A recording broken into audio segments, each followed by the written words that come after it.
Okay, hello. So I'm here with Swati Kameswar, and we're talking about layers of influence. So Swati, welcome. How are you today? I'm doing well. Thanks, Regina. I'm happy to be here. Excellent. I'm so glad you're here. So Swati, tell me, what does layers of influence mean to you? That's such a good question. I think layers of influence to me, it refers to the things that are influencing how I create my reality and recognizing one is recognizing the ways in which our soul speaks to us that brings us awareness of that. Like there's something shifting in the external world. And Yeah. then recognizing what influence I have on creating that reality. So it's like, like if you think of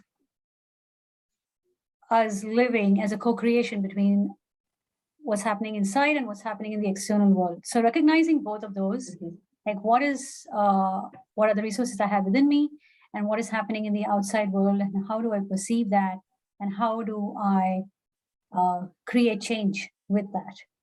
I love it. Yeah.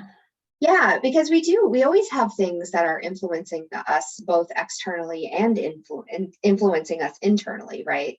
Yeah. And some of those things we are aware of acutely, and other things we may not be as aware of, right? Right. So when we can expand that awareness, then we can work with those layers of influence more consciously and empower them, even the things that are maybe working against us sometimes.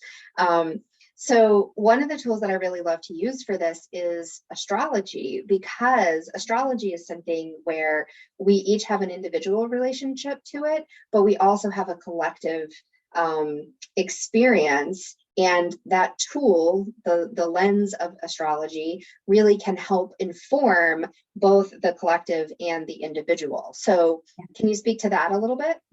Yeah, so astrology is one of the tools I utilize as well. It has been such a gift in my own life. And I like what you said about like internally and externally and how astrology plays a big role there, because that is where, we are all born at a certain moment in time. And our natal chart represents that energy in the sky in that moment in time. And so that energy is one of the places where it has a lot of, I would say, influence, and not influence as in power over or anything, or it's not controlling our existence, but it's a representation of what was, what is, and what wants to be. So our natal chart will have the position of the planets. Many of the position of the planets is one layer of influence. That energy is how you're expressing through that. Yeah. And then the second layer of influence is created by the transits. That means what is happening in the sky at any moment in time that is activating your chart. Yeah. And then that transit is basically felt by us individually. If it is activating our chart, like for example, Saturn is right now in Aquarius. And if you have something going on at that degree where Saturn is in Aquarius, in your own chart in Aquarius, that is the transit that is affecting you very personally. So there is an influence that's happening from the external, and how we respond to that influence is how we co-create with that energy. And then there is, even if you don't have something in that sign or any planet in that sign, it's still affecting the collective. And so we also, we're all ultimately connected. So we feel that influence too. So hopefully that. Well, one of the things that I think is, I don't know, when I first started to work with astrology, right? Like the first thing I learned was my sun sign. And I think that's the case for a lot of people, is to learn, what's your sign? Oh, I'm a Capricorn, right? But I'm so much more than just a Capricorn. I actually identify more with Virgo energy at this point in my life. At some point in my life, I did really identify with that Capricorn energy. Now, and you could probably tell me this, maybe it has to do with my age and where I am in my own, evolution of my chart and how I interact with it. But I have 6 planets, including several of my personal planets in Virgo. And that includes my moon, which is how I internally experience my life. Yeah. And so when that layer opened up to me, that layer of knowledge, that layer of influence, I was like, whoa, how have I never experienced this before? How did I never know this? And then another layer opened up, and that was my ascendant, my Aries rising. And I was like, oh, never had I thought that I was anything Aries, because my mom's an Aries, my sister's an Aries, I have all these people in my life who are Aries sun, but I didn't know what that meant as an ascendant, or how that was something that was unique to me in my chart, because how my sister experiences being an Aries, or I should say, how I experience my sister being an Aries sun, is very different than I experience myself being an Aries rising, right? So, however, when the moon is in Aries, or when the sun is in Aries, right? That's what you mean by activating our own charts, right? Absolutely. Yes. Yeah. And these are the layers of influence. Like you're right in that a lot of people, they know their sun sign, and then they, may assume that that is a huge part of their personality. Mm-hmm. In reality, the sun forms like a teeny part of our personality. We have all the different planets that add their flavor to it. And if you have a concentration of things in one area of the chart or in one sign, that is obviously going to have more weight, because you're expressing through not just, maybe your Mercury and Venus and Mars there. It's your expression, your perception, your desires, and how you act. All of those things that will create, add to the influence. And then there are the periods of time when your chart, new things get activated, like the rising is something the sun, the soul is learning how to work with in this lifetime. So that is awakening, and what's going on in the sky will determine, what planet is in Aries in that time, will determine when in your life that part gets awakened. Yeah. So, yeah. It's so fascinating. And so let's talk a little bit about, so we have a program coming up that we're going to be co-facilitating along with an amazing group of other soul wisdom leaders as well. Super excited about this program, because as we go through, really, I call them modules for the sake of knowing what I'm talking about, but really they're layers, right? They're layers of exploration as we go through this journey. And so starting with our layers of influence in our internal world and our collective world is such a great place, I think, to start, to bring that awareness into an embodied version, and then really expand that awareness out and figure out how can we be really conscious about using this wisdom in our life and in our business. Like, how can this inform what we're doing and help us to, I think, empower both our strengths and our challenges, right? Because we can bring them into awareness, see them coming, and understand what our tools are that we have to be able to navigate those challenges, and when there's alignment to support our strengths, right? Yeah. Do you want me to talk a little bit about? So yes, that first module kind of sets up the exploration of the different layers, and it's there to help us bring awareness to our own layers of like where do we have influence and how to work with them. So some of the things that we will cover in that is the bigger transits that are happening in the collective, and how you need to show up as a soulpreneur. How is that energy influencing us? And how is it influencing how we show up in our soul aligned business? And how do we show up in a way that is supportive to our clients? Because they are being influenced by that transit too. So that's one of the things that we will talk about. And a second thing that I really absolutely love to do in my work with astrology is it's very important for me to make it practical, to make this knowledge practically accessible to somebody so that they can actually utilize it. Right. And one way, and you do such a great job of that, by the way. Thank you. You're welcome. It's hard for me to just have a concept and not actually talk about how can you apply it in your practical life. And so one way I have learned to do that is working with the elements of earth, water, fire, air and spirit. And that is such a beautiful and accessible way to bring this, what can sometimes seem as esoteric knowledge or, something in the invisible realms, to bring it down to earth and see the practical application to not just your personal life, but also your business. Because here we are going to be working with soulpreneurs who have a business and how to make that a sustainable, thriving, growing thing. Yeah, absolutely.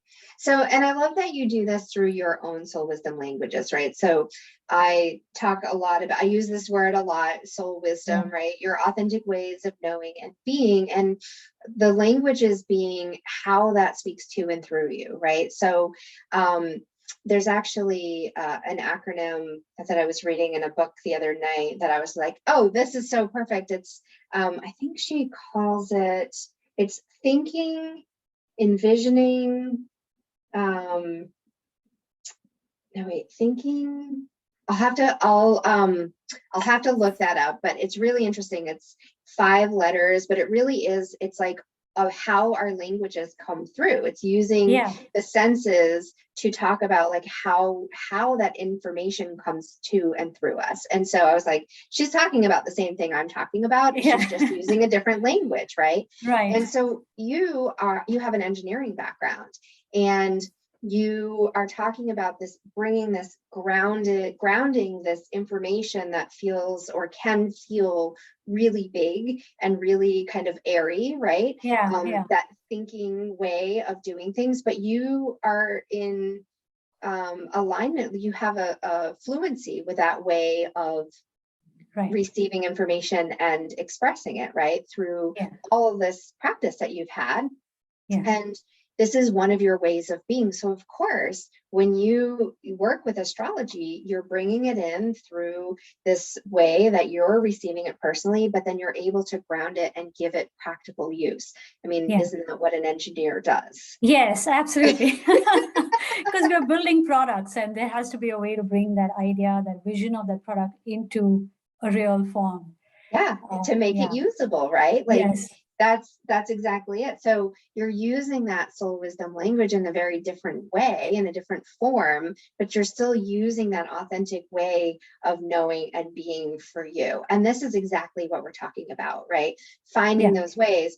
For me, I was a school teacher, I was an art teacher. I've developed products, but I have this very creative energy where I can see patterns. I can see how rhythms of how things come together, right? And then I can embody those and create an experience that is tangible, and you can learn from that. I mean, that's what I did as a teacher. That's what I did when I was creating programs. It's what I'm doing now. It is one of my ways of knowing, to pull it in that way, ground it. I also have a lot of earth energy in my chart, to ground it and put it out in a way that is accessible, right? Like that you can use it. For me, it's not as much about the function of using it, but the concept, right? Being able to understand the concept. For you, it's the concept, but it's also taking it to that next step of how do I apply it now? And so there are different ways that we each come at or come into relationship with our layers of awareness and our layers of influence, but we can do that authentically with our soul wisdom languages, our ways of knowing and being, and then use these things like astrology, like understanding the elements, like understanding whether it's human design or, the Enneagram, or there's so many different tools that you can use to understand this and build language around it. But when you understand your relationship to your layers of influence, that's where the magic comes in, right? That's when it becomes absolutely. Yeah, absolutely. Suddenly, so many things will make sense. When we have awareness of our gifts and our ways of knowing, you can actually call upon that as a resource and start to really express through that. And it amplifies that skill or that resource for us, in beautiful ways. I love it. Well, so when we are supporting this group of soul guided entrepreneurs that are going to come into the missing link and work with us, we will explore what those layers of influence are, and we'll talk about them from two different perspectives, right? What is your individual experience, and how is this affecting the collective experience? Because you, as a business owner, you're working with your own individual energy, but you also have to have this awareness of what's going on out there, because those are your clients, right? Those are your collaborators. Those are your, what I call your business soulmates. And so having an awareness of both and how they play together and sometimes don't play well together, that can be really helpful, right? Yeah, super critical, especially when you have a business that is serving others and helping them to grow. So being aware of these influences and how to work with them in a way that you're inviting the highest essence of it and not getting sort of swept away by chaotic times. Let's face it, we've been living in a very different world in the last few years, and it seems to be getting, on one hand, it seems to be getting, we are seeing the collapse happening more and more, and it can be very easy to get swept away by that.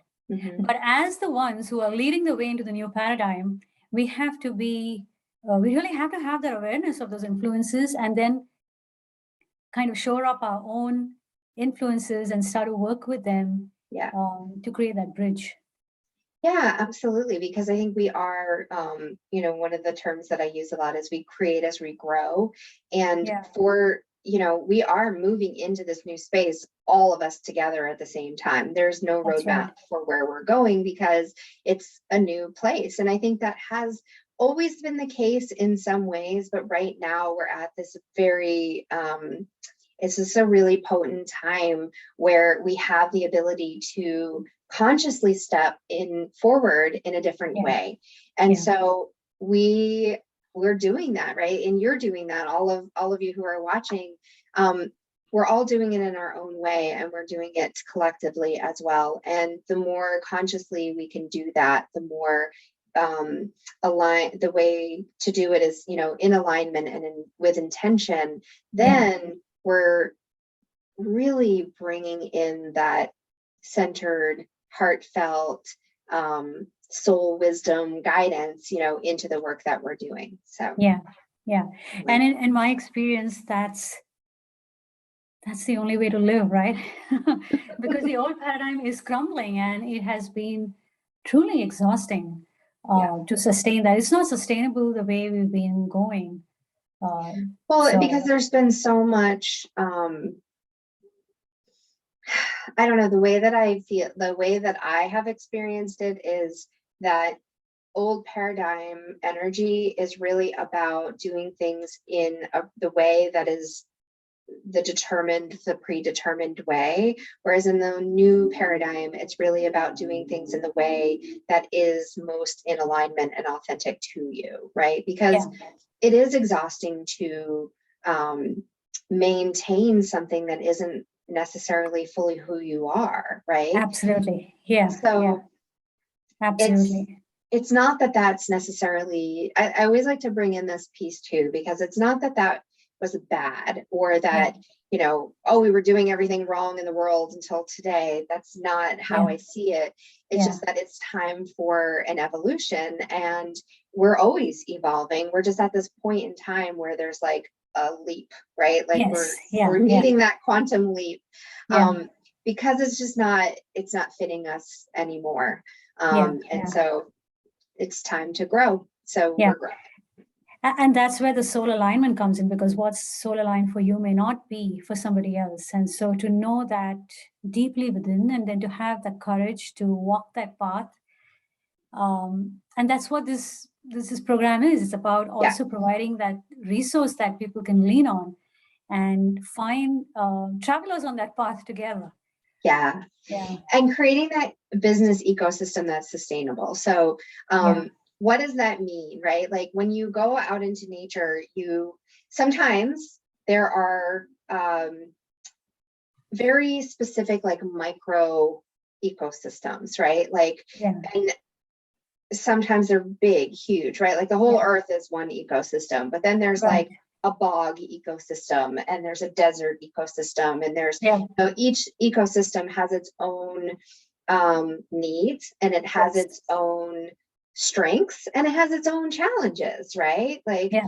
a desert doesn't get a whole lot of water. There's not a whole lot of water present. So in order to overcome those challenges, there needs to be some kind of adaptation or other strength that comes through. So, you know, like a saguaro cactus can conserve its own Yes. water for a long time, right? Yeah.